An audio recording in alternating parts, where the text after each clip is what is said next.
This week on Across the Arrowverse, dragons, big ones, small ones, some as big as your head. We've got Legends of Tomorrow, Season 4, 9 to 16.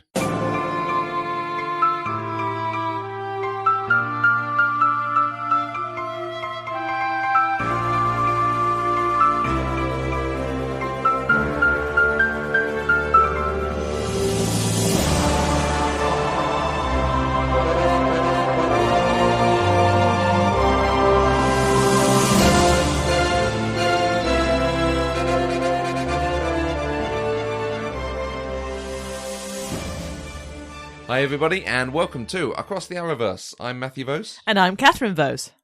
So this week we are back on DC's Legends of Tomorrow. All your tomorrows. Every single one. Absolutely. So this is the second half of Season 4. Mm-hmm. We have another 8 episodes. So we have the episodes Lucha de Apuestas. Oh, I don't understand.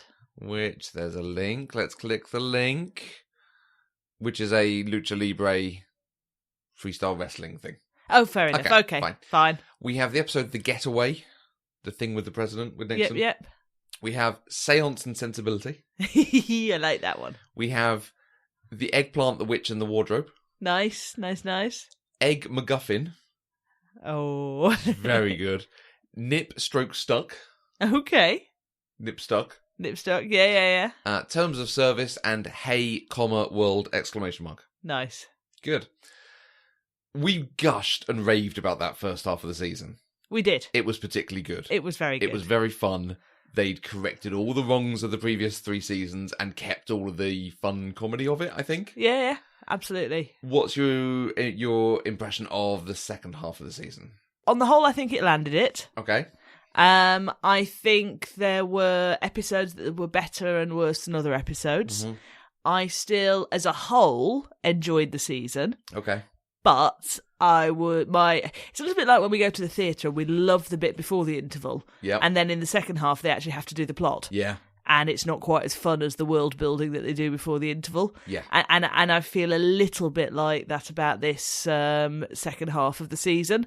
The need to sort of drive the overarching plot forward meant that some not all, but some of the episodes weren't quite as fun. Yeah. And there was a little bit of filler, I think, in the middle. Yes, I'd agree. I feel like there were a couple of episodes, too many, that did distract. I think there were, because it's such a big ensemble and it is an ensemble piece. Yes. Even more so than Supergirl and Flash and Arrow that are very much about the core 2 or 3 characters.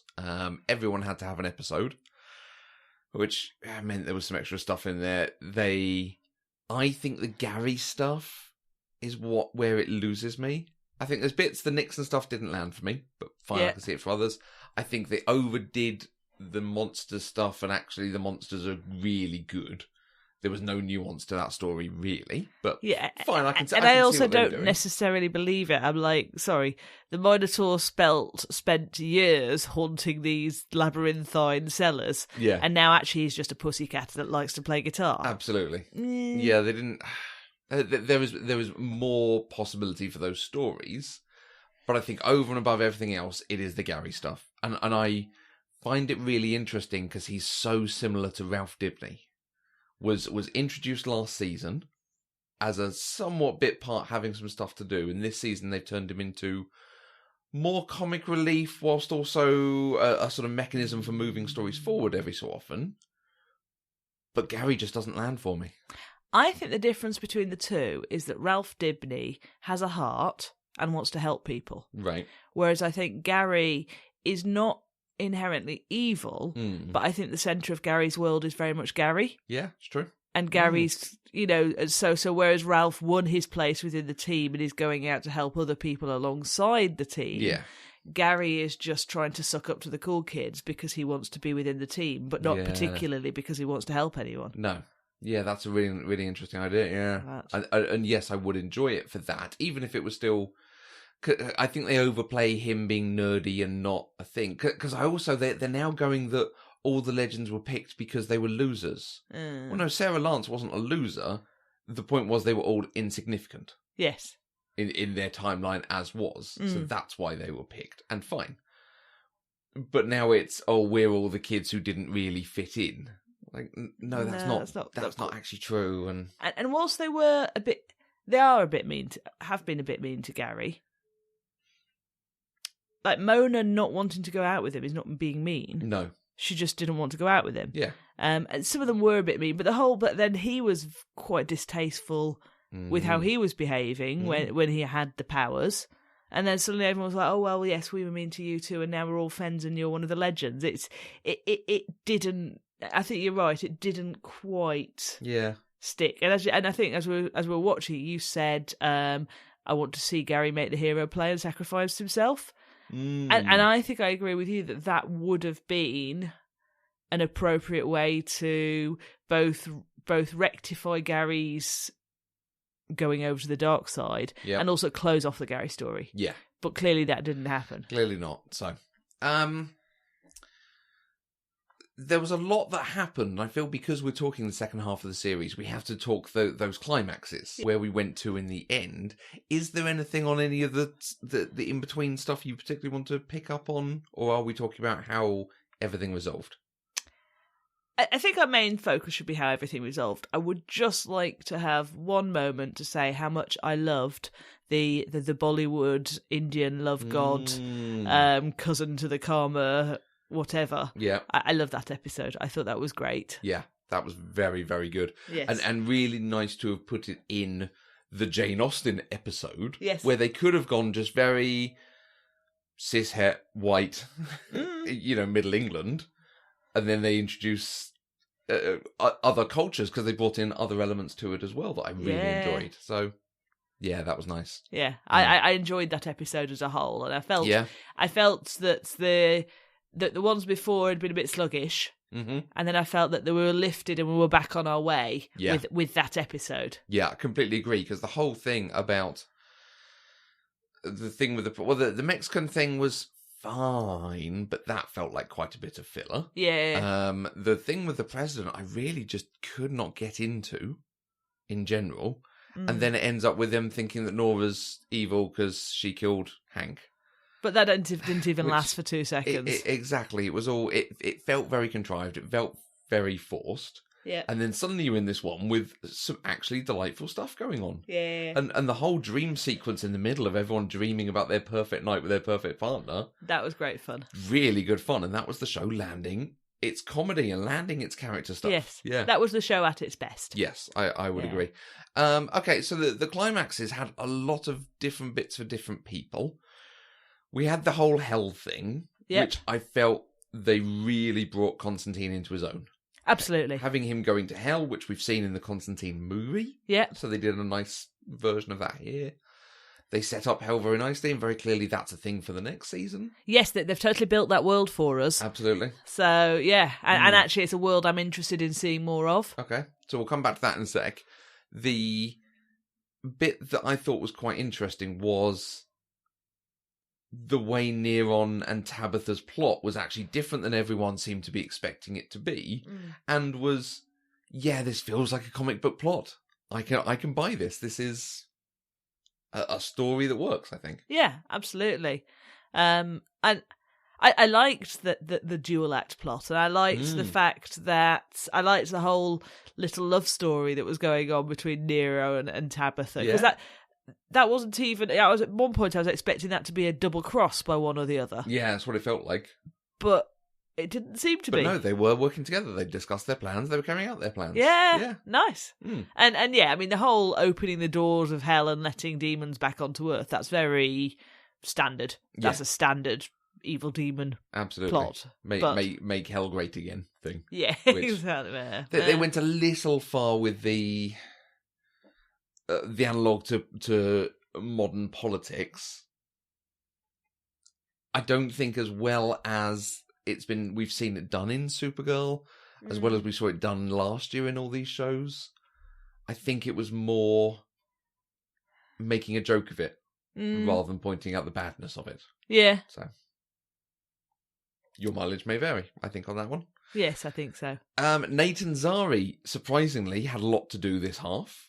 Yeah, and I liked their romance. Mm-hmm. I thought them trying to grow their egg or hatch their egg was kind of cute. Mm-hmm. I like that whole story. I'm a little bit horrified with the ending for Zari, though. Yeah, I'm interested to see what comes of that. So the note that I've seen is that the chap at the end is that she's been replaced by her previously dead brother. Yes. And only Nate has a sense that something's changed, but he doesn't know that something's changed. Yes. Because, of course, everyone's forgotten her. So I'm like, because, I mean, it's interesting, Mm-hmm. and I'd be all right with it as long as they explore it and Yeah. either bring Zari back or give her character some kind of farewell. Yes. Because I'm a bit like, well, we've all had a little bit of sadness and everyone's rallied round for not quite dead Nate, but Zari's just gone. Zari's got nothing. And this isn't a show that throws people away, as we saw with Charlie. No. Well, exactly. Suddenly this actress was back. Shamaya. And playing a new character, bafflingly. Yes. Yeah, absolutely. And in the second half of the season, not really used. I felt she didn't get much. Not until the very end, No. when they were using her to be the monster. And that was just about powers. Yeah. Not as a character thing. Yeah. I did think the conversation she had with the fairy godmother gave me a hint that perhaps there might be something more interesting with her coming in the future. Yeah, maybe. That whole story of she's hiding as Charlie and actually really the purpose of her type of monster is to do something bigger and better, and that's not what she really looks like. Yeah, because I took that as she could be a dinosaur or a dragon or a giant octopus thing, as well as being a human. I mean, I think I took it as there is something more to the type of monster she is, and perhaps she does actually have a natural resting form, which she doesn't want to live as because she prefers living as a human in Charlie's body. Because, now that she can shift at will again, there is no reason for her to continue to look like Amaya. No. So they just have this actress around. Who does a good job. Yeah, and we like her very much. Yes. It's so surprising. It's a bit weird. That they didn't cast someone new. Right? Bit weird. I am wondering if there's a contractual thing in there. Maybe. So, who knows? So Nate died. Kinda. And then they brought him back to life with James Taylor.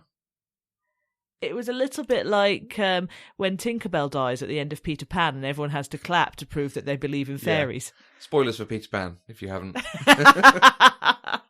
I mean, what did you make of all of that? Because I was starting to reach the very edge of my tolerance for shenanigans. Yeah. I mean, it impacted me less than it impacted you. It did upset me a little bit. I did see a couple of tears coming there. I was a little incredulous at that point because, it just went too far, I think. Yeah.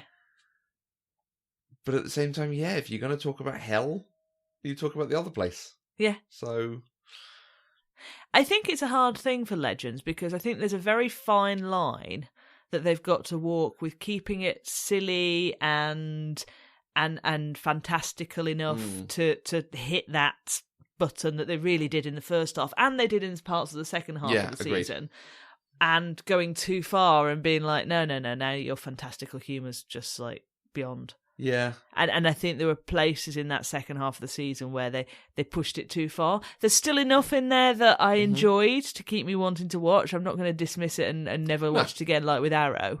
But then they've always played that game. I mean, the whole Bebo thing, I was just like, really? Maybe they brought the Bebo writer back for that episode. Like, I think part of it is it's a song I don't really know. Yes. It all seems interestingly low key. There weren't many people at that show, really. No, it looked like a cheap circus performance. Yeah, they weren't making a big thing of it being broadcast around the world or something like that. But yet it seemed to be this whole, they were using that mystical energy. I do like the double cross on Neron. And that they made him kill Nate so that Ray can come back. Like, that's very good. That is a mature bit of storytelling. Absolutely. I would have accepted Nate leaving, I think. But we've been saying this for a couple of seasons. I am more upset about the idea of Zari leaving Yeah. than I am of Nate leaving. But interestingly, neither of them have really significantly used their powers this season. I mean, No. they've occasionally their powers have happened, but they've not been particularly significant. They've just both been people being people. I think, like we've said before, it's down to the effects budget. Yeah. And they are effects-heavy heroes. Yeah. Ava and Sarah. I really enjoyed the purgatory bit, the wardrobe bit of the eggplant, the witch, and the wardrobe. I thought that was, again, a very well-written, well-constructed bit of storytelling. Absolutely. There was an aspect of it that it could have been a bottle episode, but actually they kept going quite far with it. So I liked the way they dived into their relationship, into what their relationship was going to be. But we never got anything from that. We've never now seen them living together and having a relationship. It's now just, and we can stop thinking about their relationship. They're a couple, we're done. I don't think they actually finished the conversation, did they? Because didn't they start talking about we want to have children? Or one of them did, and the other one maybe didn't. Yeah, I think they just said that is a conversation for another day. Yeah. And maybe it is. Yeah. But I like the fact that they are treating this, well, not they're treating it, but that this is a real relationship, and it's a real relationship with different lifestyles and different challenges. Yeah. And they're actually exploring the fact that that's an issue rather than going, hey, and they love each other, so everything's happily ever after. But I feel like they did. That episode then put us to a place of, and now they're a couple. Done. They've had their talk. We've had their talking episode whilst in purgatory. I think we're going to have more revisiting of that next season. Okay, I would hope so. Yeah, I would hope so. I enjoy it. I think it's all done well. I just feel like that's not the end of the story. The show seemed to treat it like the end of the story. Yeah, no, I agree. I wonder if they're just like, well, we don't have time to do more exploration of that this season. We'll just carry on next season. Yeah. Okay.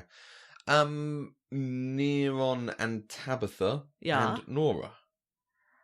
I love Fairy. I love Nora. Nora is one of my best characters this season. They've done some very good stuff with her. I think both on the emotional, dramatic side, on the comedic side. Yeah. I like that she has an aspect of grey to her that they've not beaten out yet. Yeah. Because Rory is now just a comedic grey. Yes. But he does good. Yeah, exactly. I love her. Yes, and I thought having her looking grumpy in that god-awful fairy godmother's outfit, that was a stroke of genius. Yeah, it was lovely. I wonder is she now stuck as the fairy godmother? Well, it will be interesting to see, won't it? Now the fairy godmother's gone. And does she have to be Gary godmother? Can Gary not pass her on to someone else? Yeah, what was because didn't they have a thing of how to pass it on in the episode she was in, the very first episode?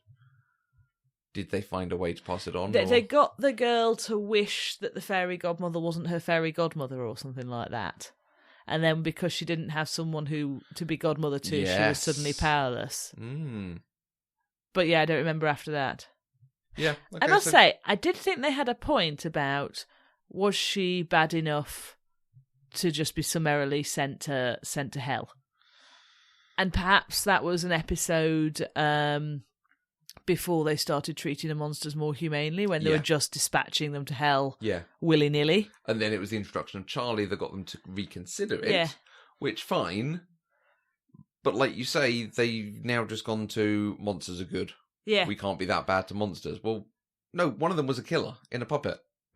Right. And right. Like they are coding him as a bad guy. I think there is an interesting conversation to be had about that, and they've started to have the conversation. Yeah, I think they have not landed the.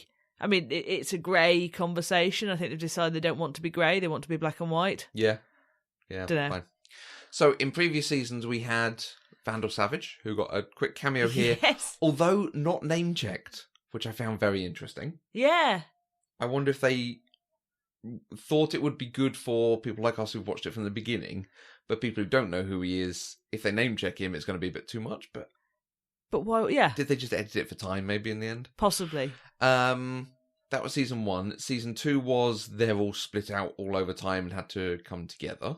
Yeah. Last season was the Legion of Doom and then tracking them through history with historical figures or actual in historical events. This season was magical stuff. It seems like next season is going to be the worst people of history. Yes. With Astra. And more hell. And more Constantine. Yes. That does not displease me. No. Constantine has been a good addition to this team. Yes, really has. I have particularly enjoyed... You could watch this show and he is protagonist of his show. This could be Constantine Season 2. With Constantine not in a lot of it, but when he's there, he's not part of the team. Constantine is running his own show here. Yeah, they're the legends, and he's Constantine. You're quite right. And I mean, and it was Constantine working with Nate to do the switch and bait at the end that won the day. Yeah. It wasn't the legends and their stupid show. Sorry. They're a great plan of the show. But yeah, when Constantine gets to do his thing, as they generally write him to do, it's really good. And every so often they involve him in the historical shenanigans, and he adds a bit of humour and a bit of difference to it. Because he's fairly wisecracky at times and making comments, but as we'll talk about, and I think we probably have talked about, there is a character in Arrow who is very wisecracky, who wisecracks too much, and it's really grating. Right. But they pitch it really well with Constantine, I think. Yeah. It's nice. It's good stuff. So that'll be interesting for next season. Yep. There was something you mentioned there that I thought there's someone we've not talked about yet. The show. That was what we haven't talked about yet. The superhero show that they put on. Because they dress as the heroes. Yep. And then say they should have done the crossover. I liked that. Great. Yeah.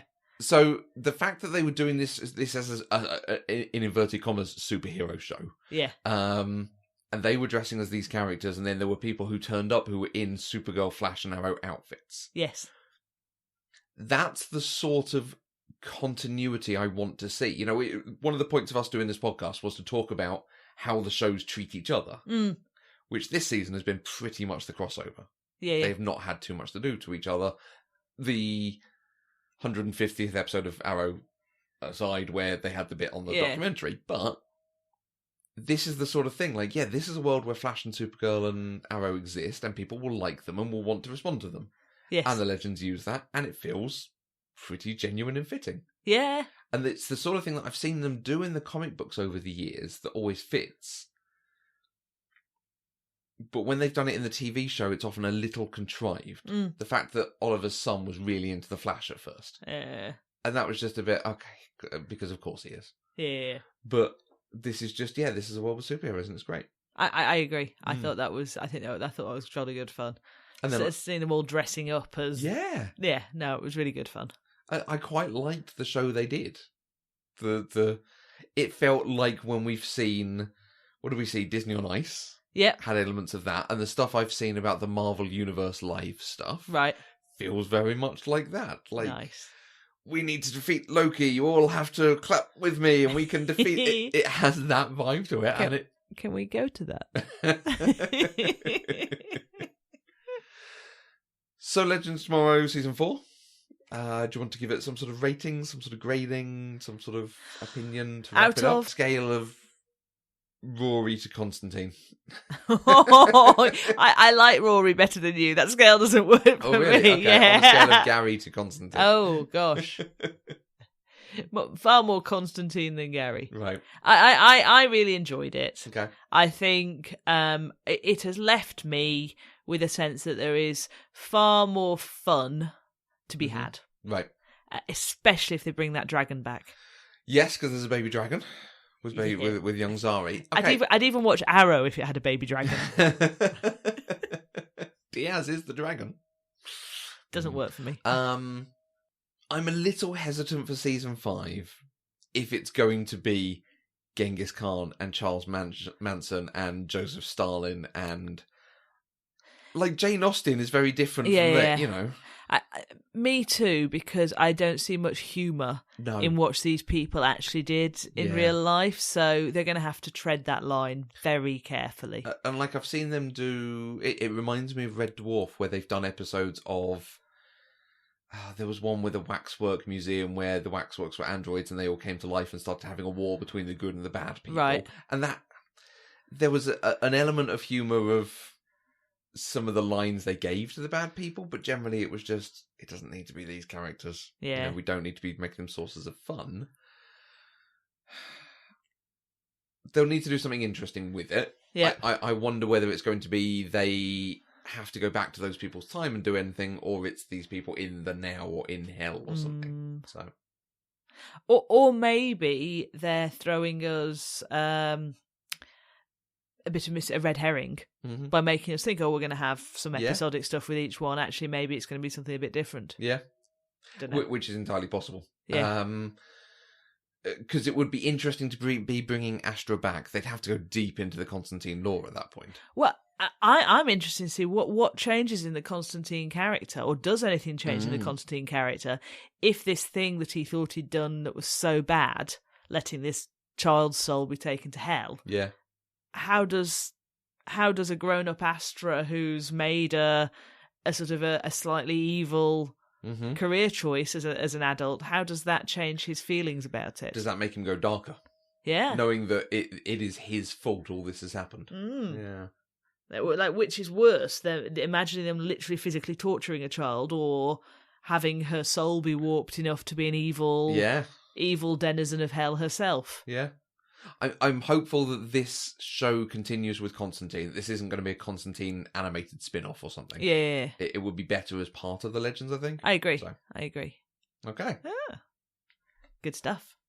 So it's time for our regular Arrow catch-up. Woo! 2 more episodes. Episodes 19 and 20, Spartan and Confessions. And this is where it's gotten good.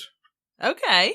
The last 2 episodes I have gone, this has been quite interesting. And it has returned a little bit to what I've enjoyed about Arrow in the past. Right. Which I think is what's done.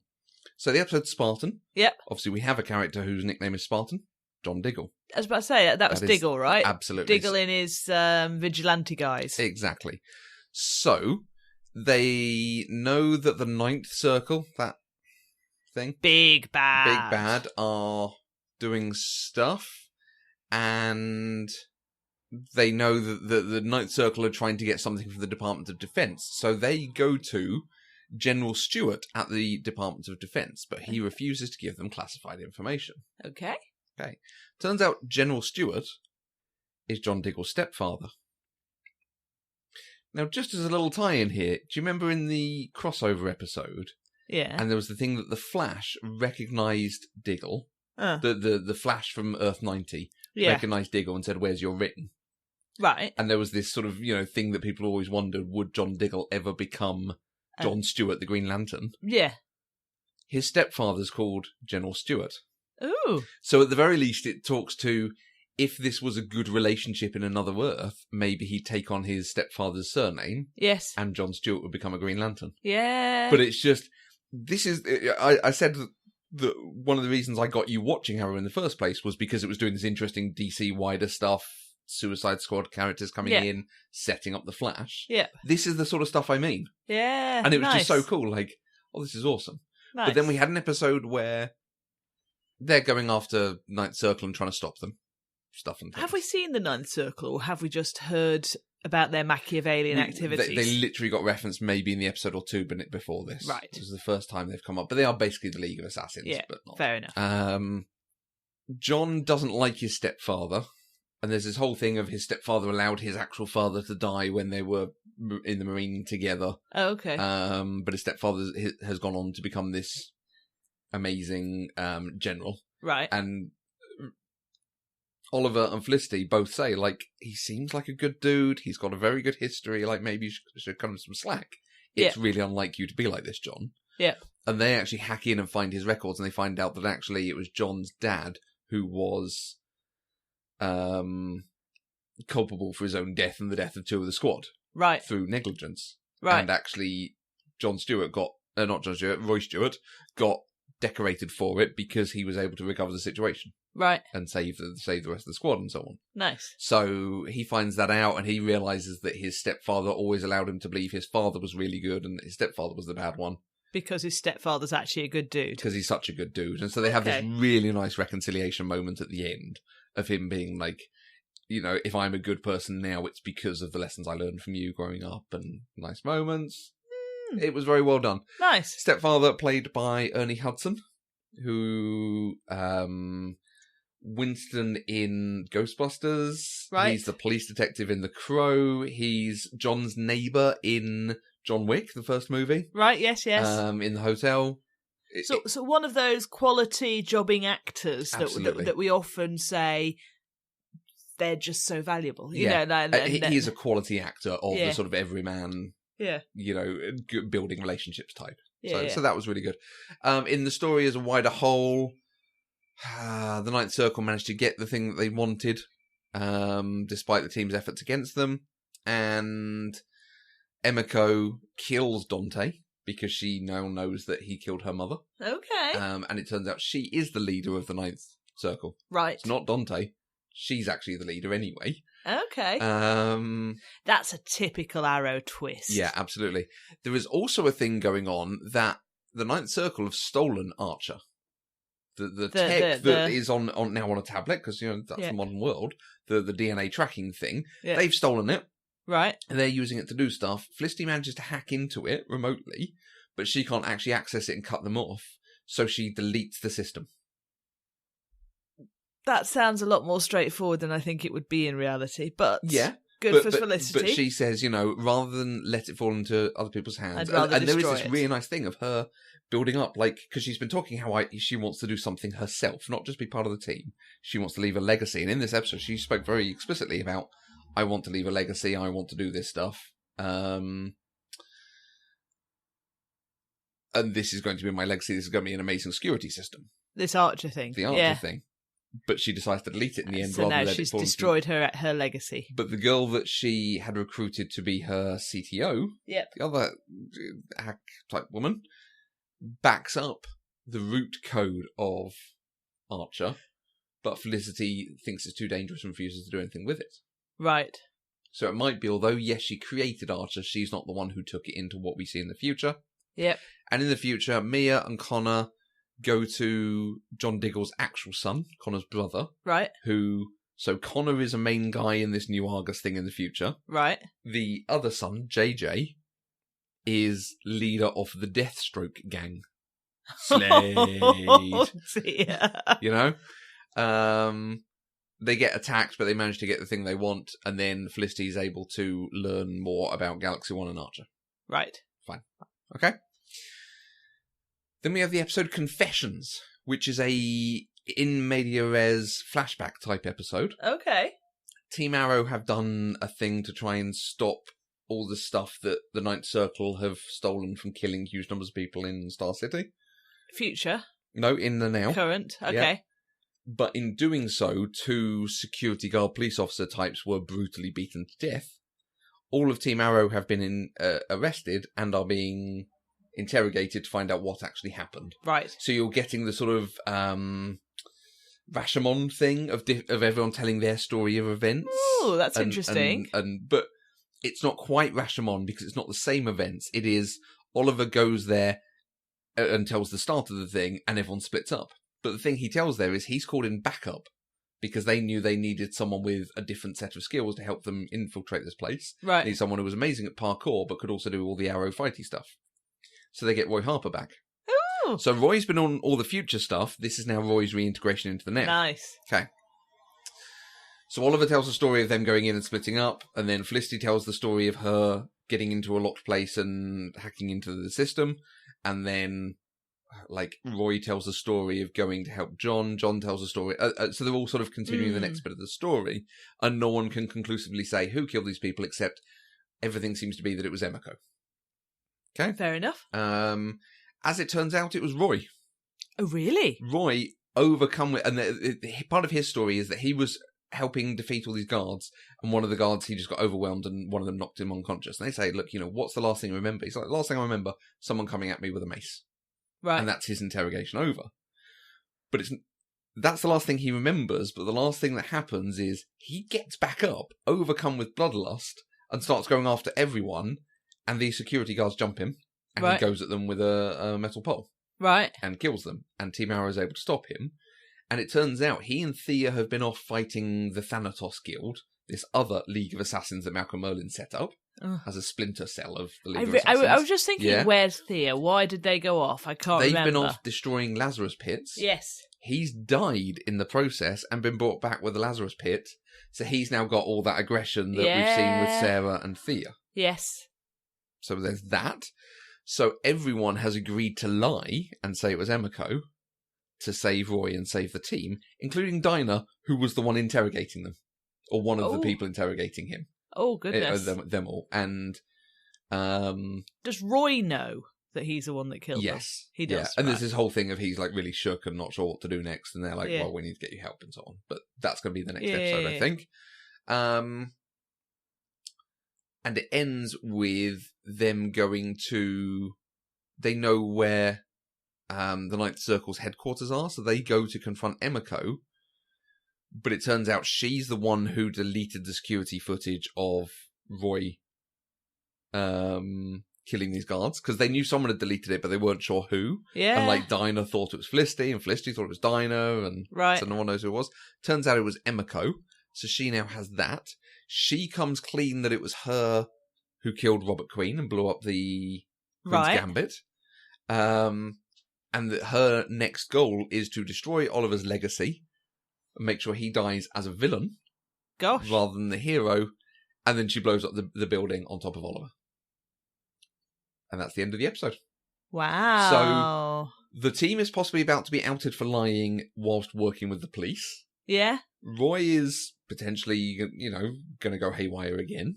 Oliver is buried under a building. Emiko has stuff on them. Yeah. With 2 episodes to go, they've actually gotten it to quite an exciting place. Interesting. So maybe I should watch the last 2 episodes? Maybe this is the point to dip back in now. Now you're awfully cut up. There was no future stuff in that one, so I don't know whether we're going to have a lot of future stuff in one of the last 2 episodes.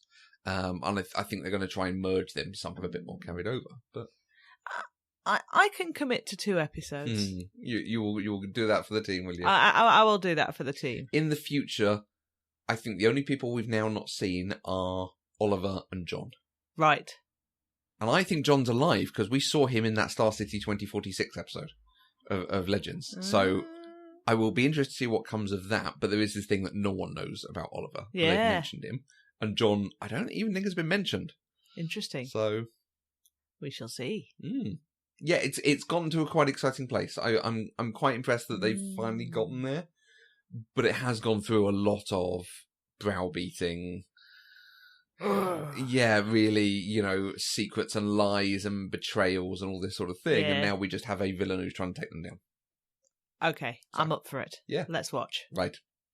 So that wraps us up for another week. If you have thoughts, questions, or comments, you can use the hashtag ATAV on Twitter. Or you can find us on Twitter, Facebook, and Instagram as Eloquent Gushing. If you want to help support us, please check out our Patreon page where you can get access to exclusive content across all our shows. Go to patreon.com/eloquentgushing. And don't forget to visit the homepage, eloquentgushing.com, where you can find the other shows across the network and subscribe to our weekly newsletter with all the goings on. Thanks for listening, and we'll see you across the Arrowverse.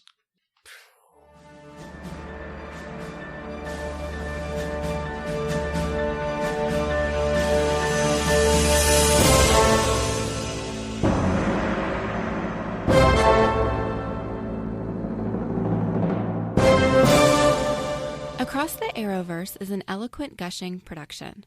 For more shows you'll love, please visit eloquentgushing.com.